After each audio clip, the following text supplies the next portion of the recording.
اس لیے فرمایا کہ کسی حکم کو بھی حقیر مت سمجھو اور کسی مسلمان کو بھی حقیر مت سمجھو، کسی کو حقیر مت جانو، کسی کو بھی حقیر مت جانو، اس لیے کہ مومن کو حقیر سمجھنا یہ بڑی خیر سے محروم کر دیتا ہے۔ حضرت اسامہ رضی اللہ تعالیٰ عنہ، آپ صلی اللہ علیہ وسلم کو ان سے بڑی محبت تھی، ان سے آپ کو بڑی محبت تھی۔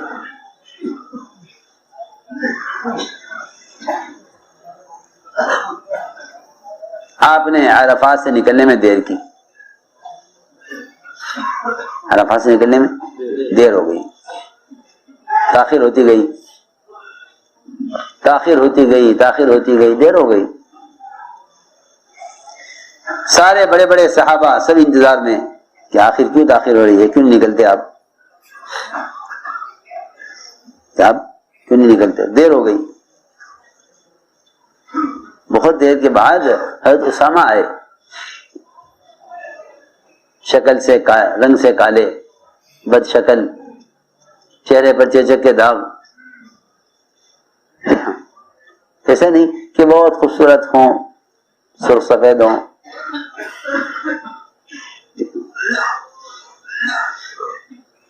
یہ آئے۔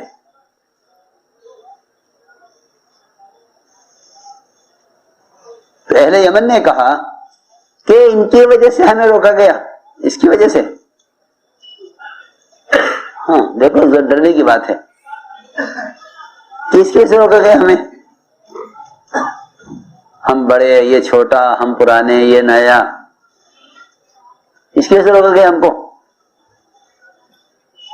چنانچہ جب ابو بکر صدیق رضی اللہ عنہ کے زمانے میں ارتداد آیا تو اہل یمن مرتد ہوئے، اہل یمن اسلام سے، جی ہاں۔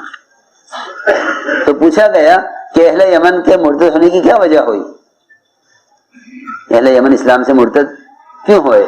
تو بتایا گیا کہ حضرت اسامہ کے انتظار کرنے کو حقیر سمجھنے کی وجہ سے مرتد ہوئے۔ جی ہاں، ہمیں اندازہ نہیں ہے کہ ہم ایک دوسرے کو حقیر سمجھ کر کتنے پیچھے چلے جائیں گے، ایک دوسرے کو حقیر سمجھ کر کتنے پیچھے چلے جائیں گے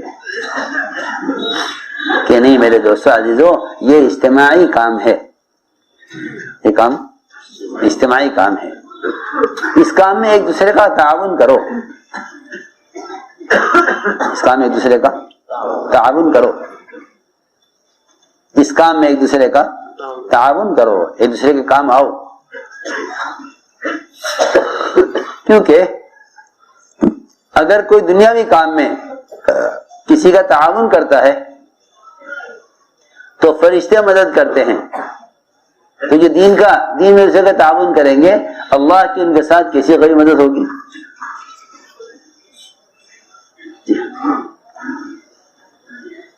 اس لیے فرمایا کہ یہ کام ایک دوسرے کے تعاون کا ہے، ایک دوسرے کا اس میں تعاون کرو۔ جو آدمی خیر کے کام میں لگے ہوئے ہیں کہ خیر کے کام میں ان کا تعاون کرو، خیر کے کام میں ان کا تعاون کرو، اس کا حکم ہے کہ نیکی کے اور بھلائی کے کاموں میں ایک دوسرے کا تعاون کرو، ایک دوسرے کا تعاون کرو۔ اس تعاون میں کیا رکاوٹ ہے کہ اس تعاون میں رکاوٹ حسد بنتا ہے۔ جی ہاں، لوگ دوسرے کا تعاون نہیں کرتے، کس وجہ سے؟ حسد کی وجہ سے۔ میں سچی بات، میں مثال دے کے پوچھتا ہوں آپ سے، آپ کی دکان ہے اور آپ کو سامنے والی دکان والے سے حسد ہے، سنو، تو کیا آپ اس سامنے کی دکان والے کا کوئی تعاون کر سکیں گے؟ دنیا کا کام ہے، نہیں کریں گے، میں کیوں کروں، وہ دیکھیں اپنا، وہ دنیا جو اللہ کے نزدیک مچھر کے بر کی حیثیت نہیں رکھتی، جب حسد دنیا کے کام میں تعاون سے روک دیتا ہے تو وہ دین جس پر اللہ کی طرف سے اتنے وعدے اور اتنی عزت کہ اس میں ایک دوسرے کا تعاون کیوں کریں گے؟ اس لیے فرمایا کہ ایک دوسرے کا تعاون کرو خیر کے کاموں میں، پر حسد نہ کرو۔ کیوں؟ اس لیے کہ حسد کرنا اللہ تعالی کی تقسیم سے اختلاف کرنا ہے۔ اللہ کی تقسیم ہے، آپ دیکھیں گے ایک گاؤں میں، ایک گھر میں، گاؤں تو بڑا ہوتا ہے، ایک گھر میں ایک بہت مالدار ہے، ایک بہت فقیر ہے، ایک بہت فقیر ہے، تو آپ کیا کر سکتے ہیں اس میں؟ کچھ نہیں کر سکتے۔ آپ کیا کہیں گے؟ کچھ نہیں کر سکتے، اللہ کی تقسیم ہے، اللہ نے اس کو مال دیا، اس کو نہیں دیا، یہ کیا بات ہے؟ تو جس طرح مال اللہ کی تقسیم ہے، علم بھی اللہ کی تقسیم ہے، اور کام بھی اللہ کی تقسیم ہے۔ اللہ جسے چاہے کام لیں، اللہ جسے چاہے کام لیں، جی ہاں، تقسیم اللہ کی ہے۔ اللہ جسے چاہے کام لے لیں، بڑوں کے ہوتے ہوئے چھوٹوں سے لے لیں، نہ اور پرانوں کے ہوتے ہوئے نئے لوگوں سے کام لے لیں، اللہ کی تقسیم ہے، اس میں جھگڑنے کی کیا بات ہے؟ کیوں بھائی آپ کسی مالدار جا کے جھگڑو گے کہ تیرے پاس مال کیوں ہے؟ مجھے اللہ نے دیا، جی ہاں۔ اور کسی فقیر کو مارو گے کہ تیرے پاس مال کیوں نہیں ہے؟ کہ اللہ نے نہیں دیا۔ سنو، یہ تقسیم اللہ کی ہے، وہ مال کو، علم کو، کام کو خود تقسیم کرتا ہے، جسے چاہے اللہ کام لے۔ اس لیے حضور اکرم صلی اللہ علیہ وسلم نے ایک یمنی تلوار نکالی، بہت عمدہ تلوار تھی، جی ہاں، کام کے تقاضے ہوتے ہیں، کام کے تقاضے ہوتے ہیں، جی ہاں، میری بات توجہ سننا، کام کے تقاضے ہیں۔ آپ یہ نہیں کہہ سکتے کہ یہ تقاضا آپ نے ہمیں کیوں نہیں دیا، ان کو کیوں دیا۔ سنو، کام کے تقاضے ہیں، کام سے پیچھے وہ ہٹ جاتے ہیں جو کہتے ہیں کام ہمیں کیوں نہیں دیا۔ یہ کوئی دنیا کا کام تو ہے نہیں، جو حکومت کا پروجیکٹ تھا وہ ان کو نہیں ملا، ان کو مل گیا، تو آ کے لڑتے ہیں نا حکومت سے کہ آپ نے ہمیں کیوں نہیں دیا، اور آپ نے ہم سے وعدہ کر لیا تھا پھر بھی ہمیں نہیں دیا۔ جی ہاں، یہ دنیا کا دستور ہے، یہ دستور یہ دنیا کا ہے، جی ہاں، دنیا کو لڑ کر ختم ہونا ہے، دنیا ختم ہوگی کس پر؟ لڑائیوں سے، جی ہاں، کہ دنیا ختم ہوگی لڑائیوں سے، اور دین ترقی کرے گا محبتوں سے، اثار سے، جی ہاں، دین میں اثار ہے کہ دین ترقی کرے گا محبت اور اثار سے، دنیا ختم ہوگی لڑائیوں سے، جی ہاں۔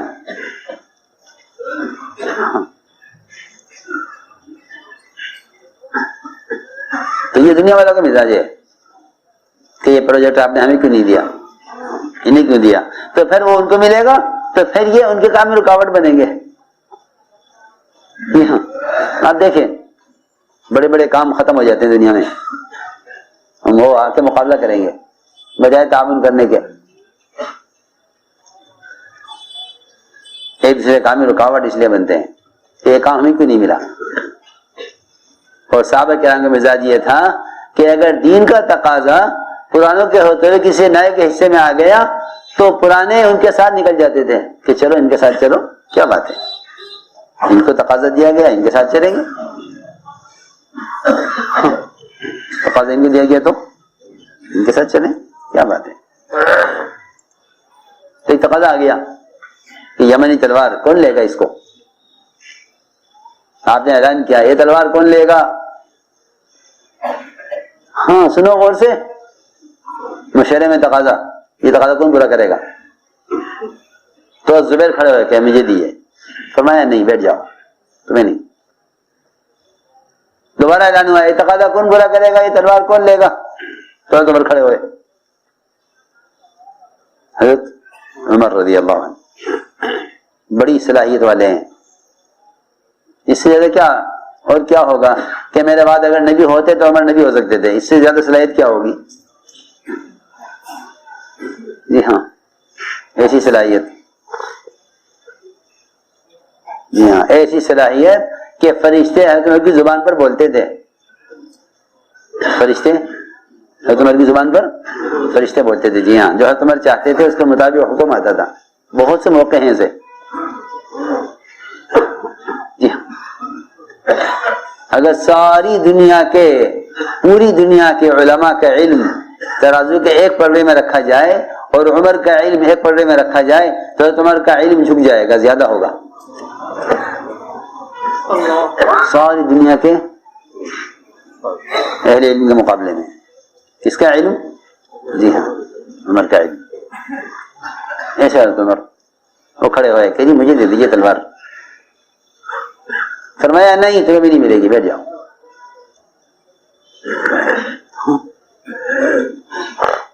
دونوں رشتے دار آپ کے، دونوں پرانے، دونوں میں سے کسی کو نہیں دی۔ کیوں؟ سنو میری بات توجہ سے، کہ امتحان یہ ہے پرانوں کا کہ اگر ہم آپ کو نہ دے کر کسی نئے کو دے دیں تو پھر آپ کیا کرتے ہیں؟ میری بات توجہ سننی پڑے گی بہت۔ پھر آپ کیا کرتے ہیں؟ آیا کام چھوڑ کر گھر بیٹھتے ہیں، یا جن کو تلوار دے دی گئی ان کے خلاف جا کے ہنگامے کرتے ہیں؟ کیا کرتے ہیں آپ دیکھیں گے۔ سنو غور سے کہ ہم کام نہیں کریں گے اور تلوار ان کو کیوں دی ہے؟ سیدھی سیدھی بات ہے۔ تیسرا اعلان ہوا، یہ تلوار کون لے گا جو اس کا حق ادا کرے؟ تیسرا اعلان کس کے ساتھ ہوا؟ حق کے ساتھ۔ سنو، اب تک حق کے ساتھ اعلان نہیں ہوا تھا، روایت میں اسی طرح ہے۔ فرمایا کون لے گا، کون لے گا؟ تو یہ دونوں کھڑے ہوئے، فرمایا نہیں۔ تیسرا اعلان ہوا، اس تلوار کو کون لے گا جو اس کا حق ادا کر دے؟ تو حق کے ادا کرنے کے نام سے یہ دونوں ڈر کر پیچھے ہٹ گئے کہ نہیں جی ہم حق نہیں ادا کر سکتے۔ سن رہے؟ ہاں، یہ نہیں کہ ہم حقدار ہیں، کہ نہیں جی ہم حق ادا نہیں کر سکتے۔ دونوں پیچھے ہٹ گئے، حضرت زبیر بھی اور حضرت عمر رضی اللہ عنہما، دونوں ہم حق نہیں ادا کر سکتے۔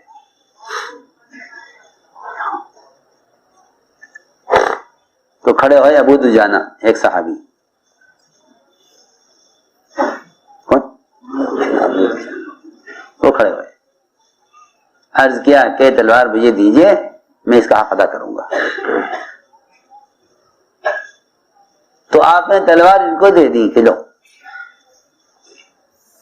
ہاں، تو یہ بھی ناراض نہیں ہوئے کہ جی ہمارے ہوتے ہوئے ان کو کیوں دی ہے، یہ تو نئے ہیں، ہم پرانے ہیں، ہم تو پہلے کھڑے ہوئے، ہم سے آپ نے پہلے پوچھا۔ یہ کچھ نہیں ہے، کوئی جھگڑا نہیں ہے، وہاں یہ باتیں نہیں تھی نہیں۔ تو ابو دجانہ تلوار کو لے کے نکلے میدان کی طرف، تو حضرت زبیر رضی اللہ تعالی عنہ ابو دجانہ کے ساتھ نکلے میدان کی طرف۔ ہاں، یہ نہیں گھر بیٹھ جاتے کہ ہم ان کے ساتھ نہیں جائیں گے، جی ہاں ہم پرانے اور یہ نئے، ان کے ساتھ نہیں جائیں گے ہم میدان میں، کیونکہ اور پہلے ہم کھڑے ہوئے، ان کو کیوں دی تلوار؟ کوئی جھگڑا نہیں۔ سنو، میں کچھ کہنا چاہتا ہوں، یہ بات نہیں ہے، اس لیے کہ مخلصین وہ ہوتے ہیں جو کسی شکایت کی وجہ سے کام نہیں چھوڑ دیتے، وہ مخلص ہوتے ہیں۔ وہ نکلے ان کے ساتھ میدان میں، دیکھا ان کا کام، اور کام دے کر کہنے لگے کہ اللہ جانے، اللہ کے رسول جانے کس سے کیا کام لینا ہے، یہ بتایا۔ اس لیے میرے دوستو عزیزو، یہ ہے بات اصل کہ میں نے پوری بات سے سمجھانے کے لیے عرض کی ہے کہ اجتماعیت اور ترقی اور تربیت وہ تو اطاعت کے ساتھ ہے۔ کس کے ساتھ ہے؟ اطاعت کے ساتھ۔ یہ دیکھا گیا ہر موقع پر کہ دیکھیں اطاعت میں کتنے آگے ہیں، یہ اطاعت میں کتنے آگے ہیں، یہ اطاعت میں کتنے آگے ہیں۔ یہاں تو کام بڑھتا رہے گا آگے، اور آگے کا کام بتلایا جاتا رہے گا. لیکن یہ کہنا کہ یوں نہیں، یہ یعنی یہ نہیں.